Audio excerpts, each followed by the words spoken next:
one of the qualities is not to get shook up over everything. After you've been through that, you learn to take things in stride. I think it definitely made me a stronger person as far as when I do something, you know, and I've told a lot of, when I talk to kids and stuff at school about Willie, you know, is when I think I can't do something, I think of him, you know, because he didn't get a chance to do, you know, you get tasks and jobs in life and stresses, and you think you can't handle it, but when you think of somebody like that, then, and every time I have something to do that I really don't want to do, I think, hey, I can do it. I made it through Vietnam, I can make it through this. Getting up and talking in front of people, you know, that's something we had no training in school like you all do today. And the first time I had to get up and do that at work, you know, it was really, really hard for me. But one day I thought, you know, it can't be worse than Vietnam, so I can handle it. And it made it easier.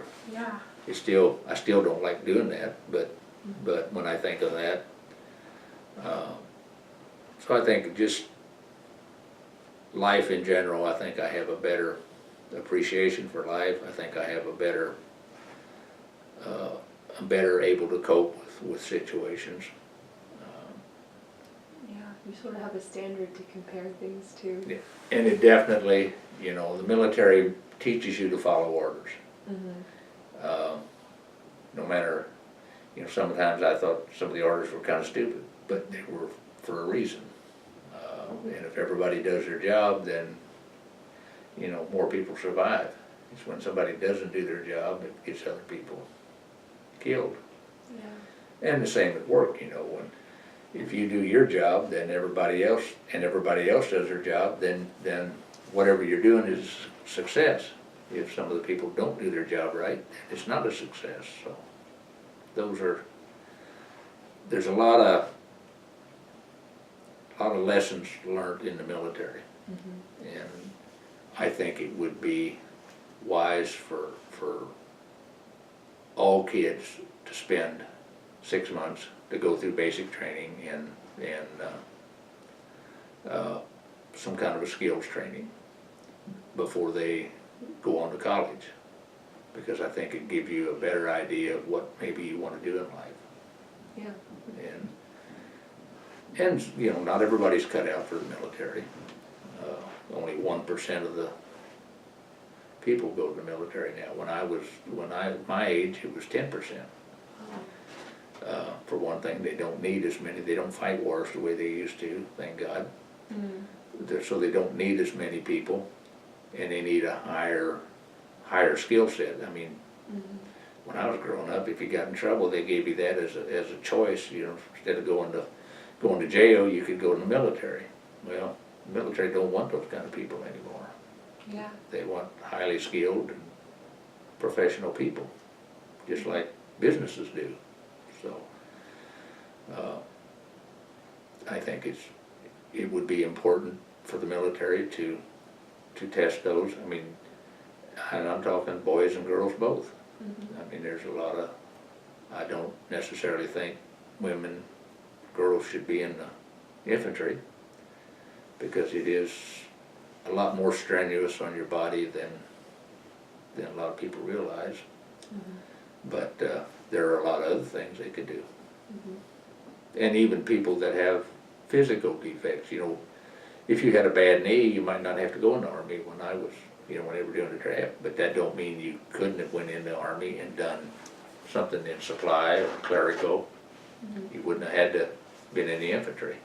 So I think they consider people with disabilities too. So do you think now it's more about quality versus quantity is what you're saying, and that's more strategic because it saves more lives and well, what do you think? I think it saves more lives, and it saves, I think they're looking more for mental quality, you know,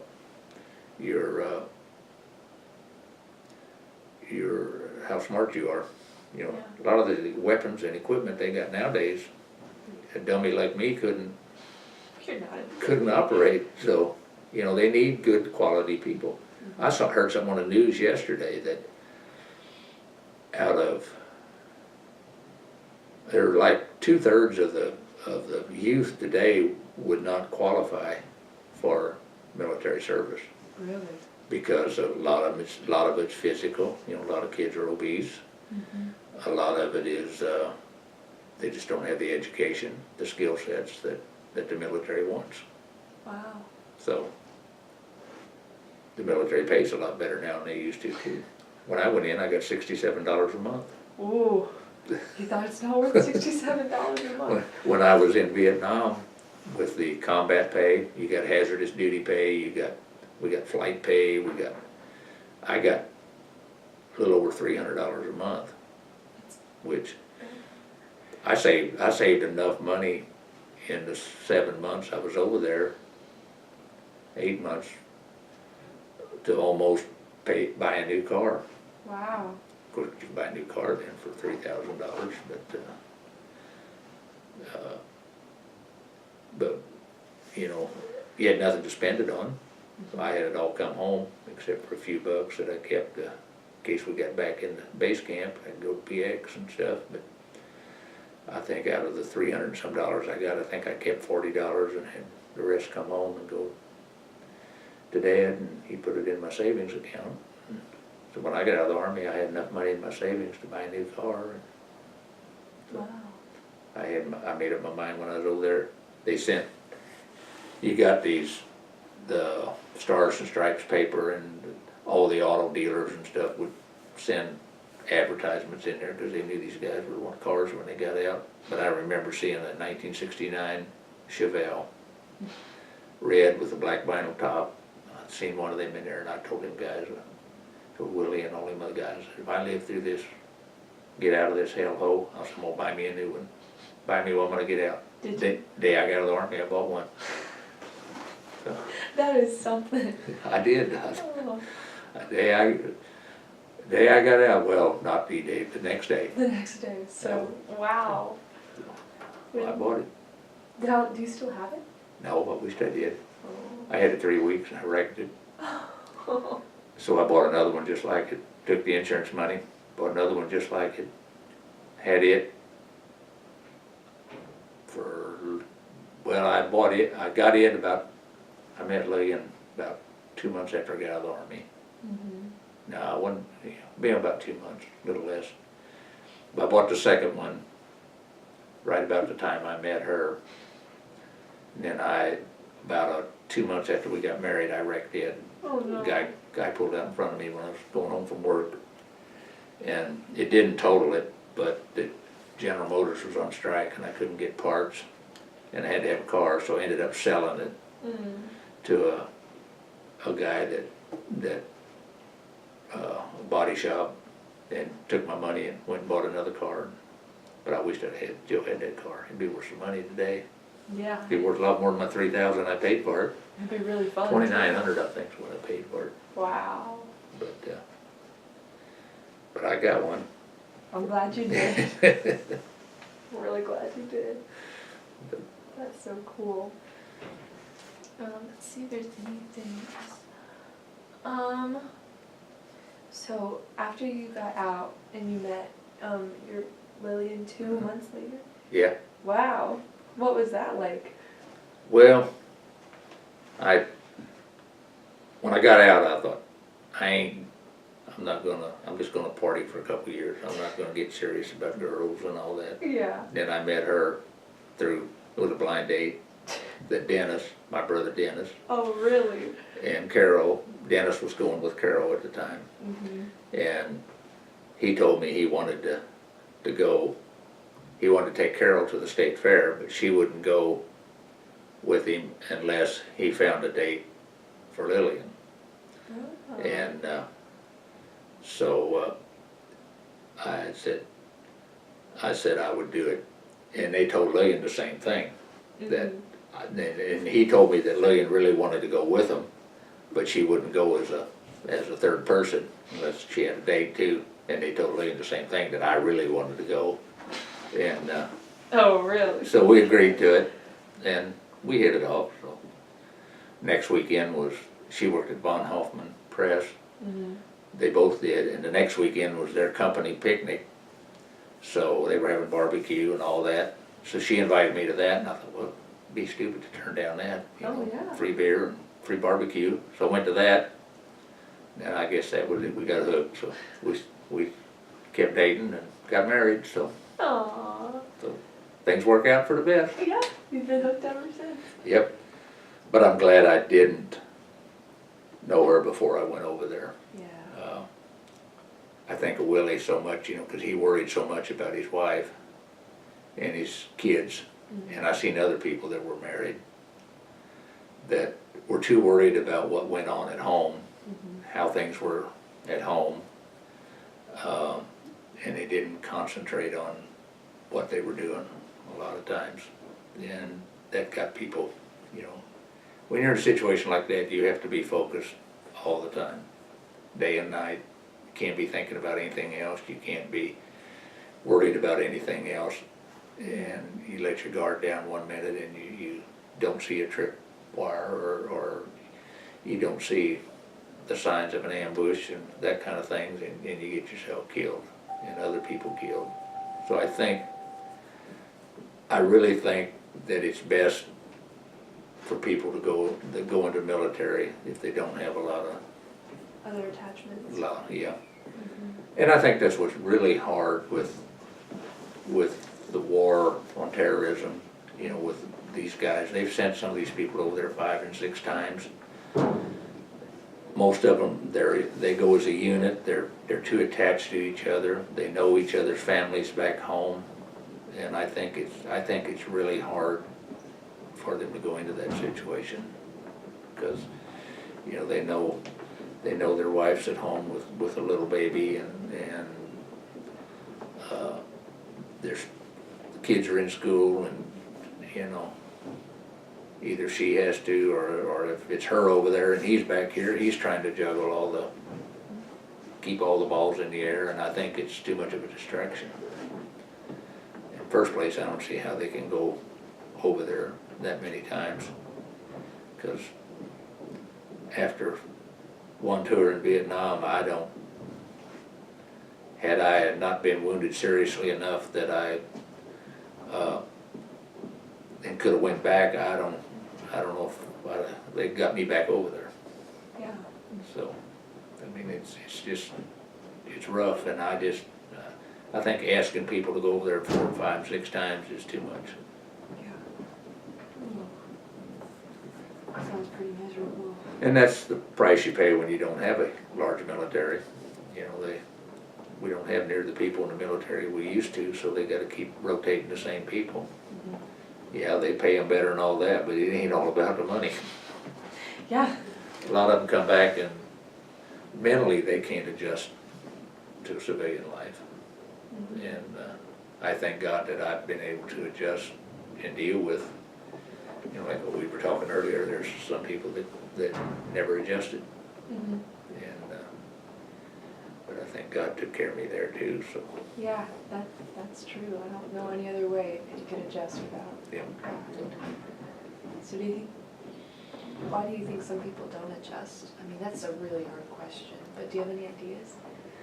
I think a lot of it is they're just mentally they can't handle it. They can't get it. And some people don't want to forget it. That was their, I don't know, it's a high. Yeah. And I think that's why some people want to keep going back, from the adrenaline flow and the excitement of it. But some people, I think they've seen things that they cannot get out of their head, and I think it's important to talk about it. A lot of people, and I didn't for years, but it's helped me once I started talking about it. And I think, and I've told a lot of other ones that come back that, that don't be afraid to talk about it. You know, you're not bragging, you're getting it out. And I think a lot of them don't do that. They keep it all inside, and no matter what it is, when you keep everything inside, it eventually eats you up. Yeah. And, you know, that's why a lot of marriages don't work. People keep it all inside and don't talk about issues, and sooner or later they surface. Yeah. So. And they're a lot uglier after they've been circulating. So I think it's important to talk about it. You know, a lot of people think all the VFW is a bunch of guys sitting around talking about war stories. I do a lot in the VFW, but we don't talk about things. We don't talk about our military service. We talk about helping other veterans that need help, and that type of thing, but, you know, it's never, you know, half the guys I'm in the VFW with, I don't even know what they did in the military. Yeah. We just don't talk about it. That's really not the point of the VFW. Right. Yeah. So, and I think it's important, and what's helped me a lot, I go to JC quite a bit, and Calvary Lutheran, and talk to the kids, you know, no teachers over there that will ask me to come in, and Chris Jarbo, he started up Operation Bugle Boy, and I know Henry helped with that some, and it got kids involved from the school, and I'm vice president of that, and he got me involved in that, and that's helped me because it's got me to talking about it. Wow. And I think it's so important to educate the kids on what veterans are and the sacrifices they've made. And in doing that, it kind of helps me to feel like what I did was Important. And important. because it was. So, you know, communism was, you know, a lot of people, you hear people still say we had no business going to Vietnam. Well, I think we did. You know, the communism was trying to take over the country, and we were trying to stop it. Had we not done it, you know, we hadn't fought in Korea and in Vietnam, where would communism be today? I don't know. So, it's, I think it's important that we did it. And there's a lot of people, you know, argue that it wasn't. You know, we should have never been there. Well, a lot of people think we shouldn't be in Iraq and we shouldn't be in Afghanistan. Well, if we have to fight, I'd rather we fight there than here. You know, if we don't do something about it, we're eventually going to have to fight them here, and I don't want them tearing up our country like we've tore up their country. Yeah. You know, just think if they were dropping bombs on Jeff City. So, yeah, that's really scary. Oh. I know a lot of kids are going to go in the military, and I hope they do, because we need good people. But I hope and pray they never have to go to war. And I think by having a good military will keep us out of going to a lot of wars. You know, you hear that argued both sides. Some say that, you know, let the military, you know, shrink the military and don't go to war. Well, the other side says have a big military so they don't attack you. So, I don't know, I think we need a strong military. So, do you think we have a strong military? I think we're working on it. I think we got pretty weak, but I think we got a president now that believes in that, and I think he will build our military up. I also think we need to spend less money on some of these other countries and more money on our country, and I think he believes in that. So, 2 pluses. Yep. So, oh man. Well, I've sort of formulated 3 more things for you. Okay. They're kind of unrelated.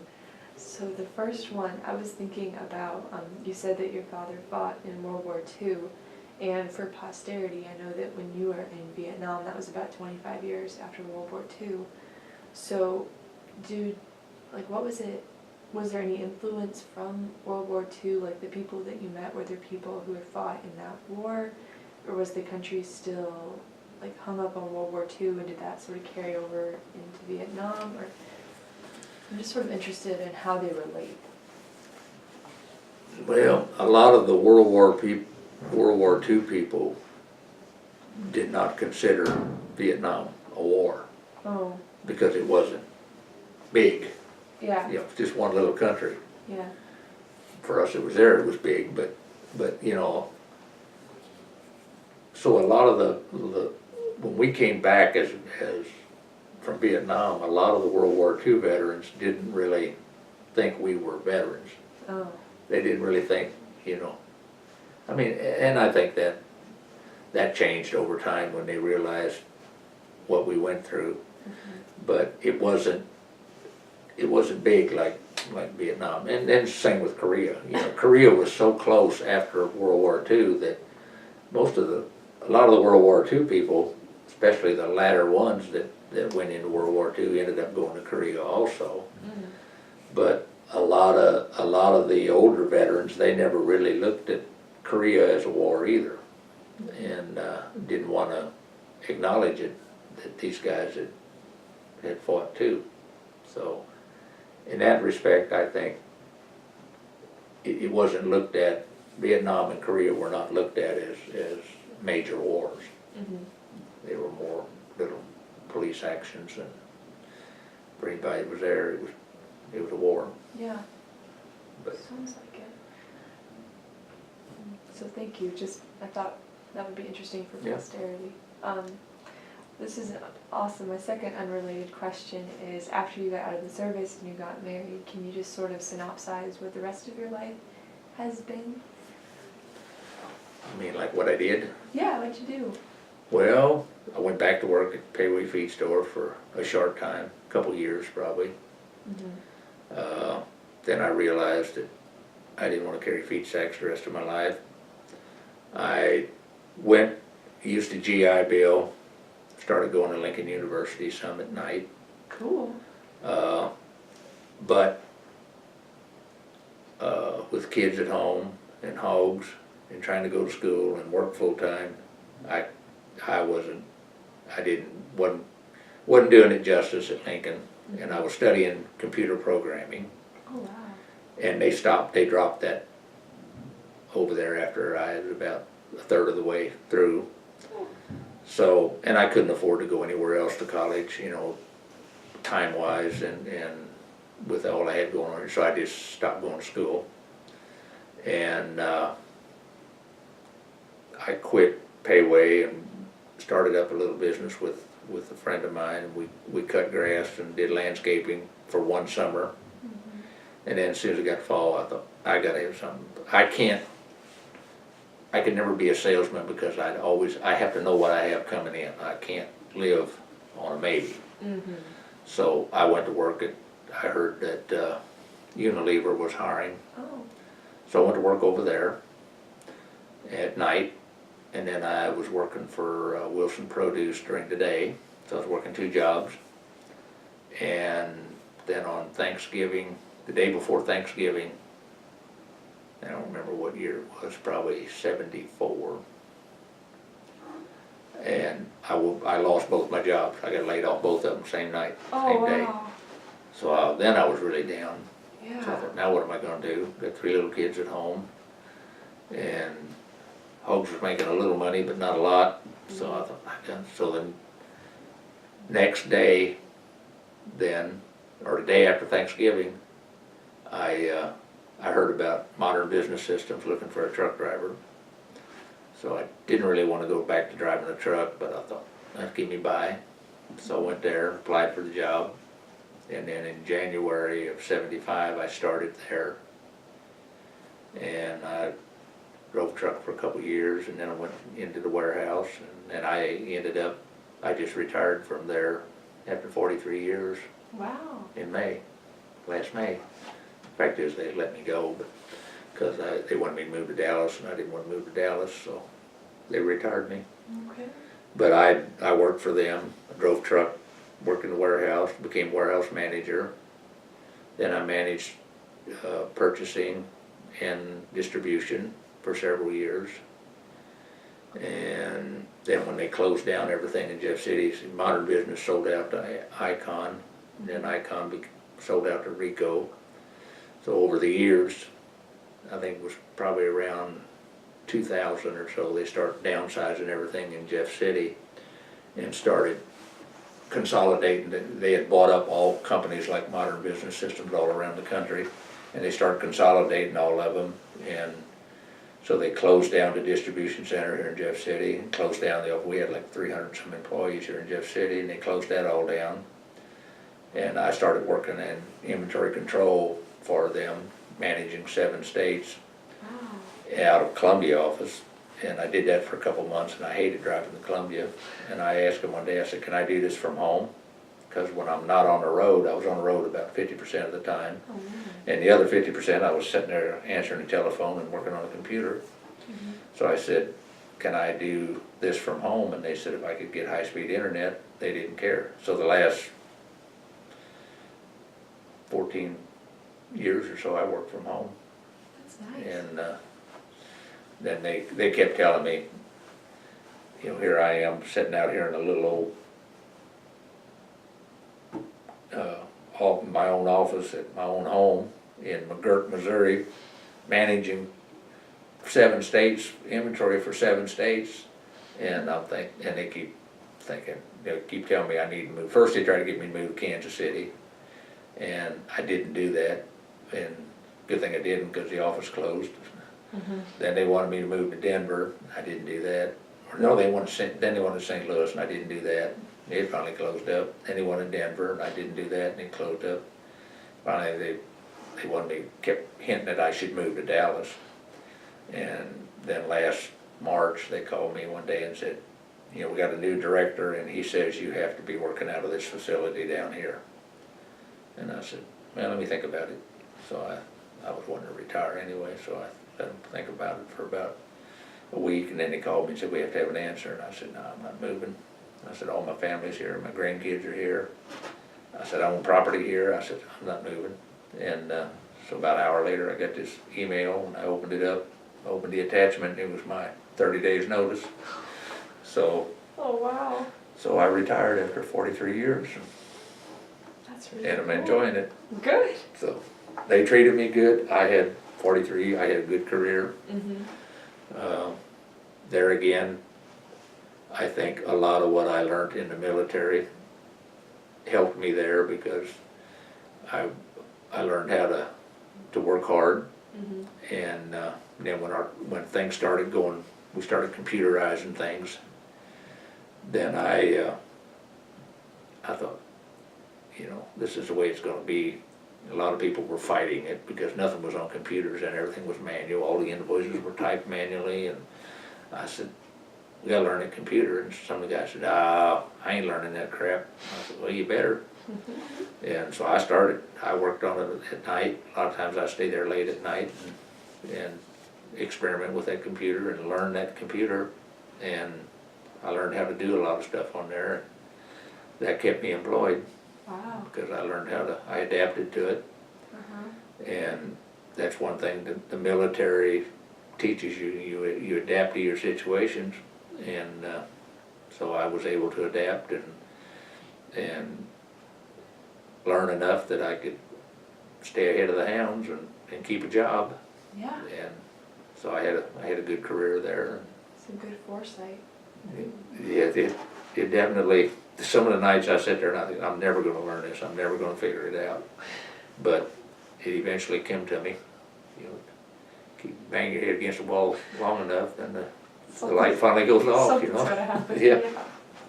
But they treated me, I worked hard.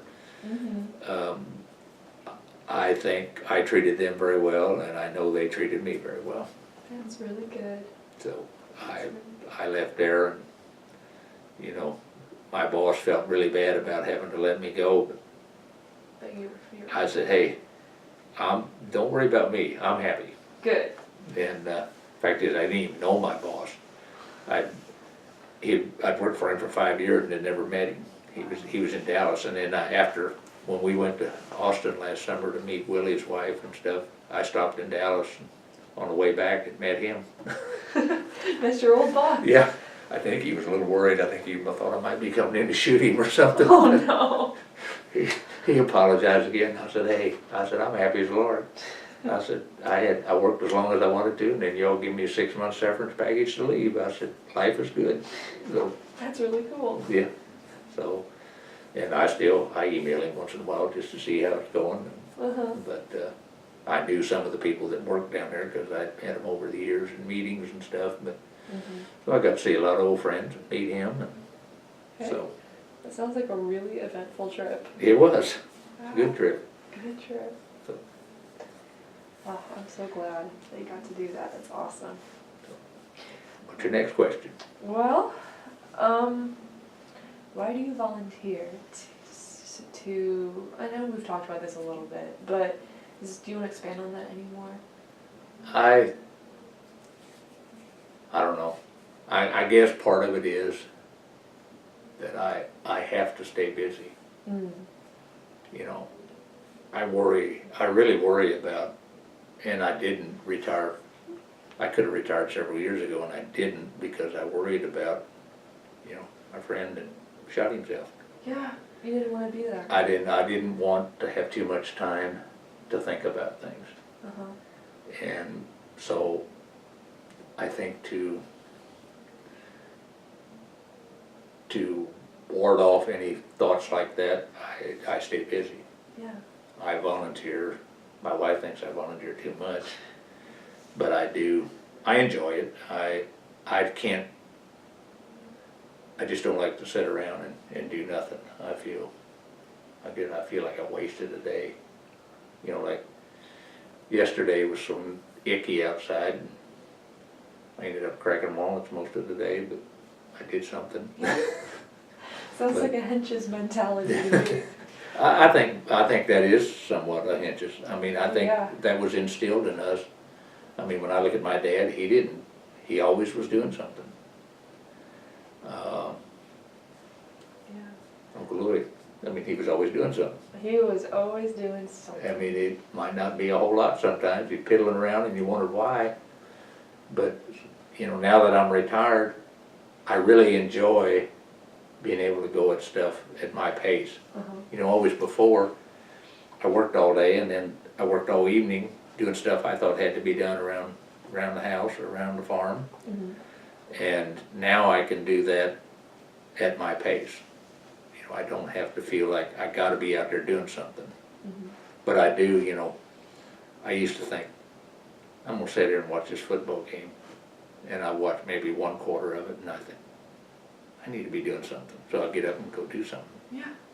So, I don't know, I think that's part of, it was instilled in us growing up. I don't know, sometimes I envy people that can do nothing, but on the other side I think, man, life is boring if you don't do something. And you see people that retire and they don't enjoy their retirement because they don't have hobbies or they don't have other interests. I've got the VFW, I've got I'm president of the Veterans Council, which is made up of all the veterans organizations, and I do a lot with them. And then Lorraine Atkins, Coach Atkins' wife, had that Wreaths for Heroes. She passed away last year, and her wish was that I would take that over. Wow. And I didn't want to. But I could not say no to her or her husband. So now I'm over the Wreaths for Heroes. I'm involved with the VFW, Bugle Boy. A lady I know started up an organization last year to help veterans that are homeless veterans and veterans that are struggling. It's called When the Yellow Ribbon Fades. So I got on her board and I'm helping her. But I just feel like I have to be busy. Yeah. And you're doing things that have a lot of meaning and you have a lot of experience with them, so it's I love going to schools and talking to kids. Aww. And In fact, this Katie wants me to come up to St. Martin's and talk to her class. And That is so So- sweet. But, you know, you all are what we fought for. And it's so good to see kids involved, just like you taking the time to do this. This is important. Yeah. It's so And, you know, you could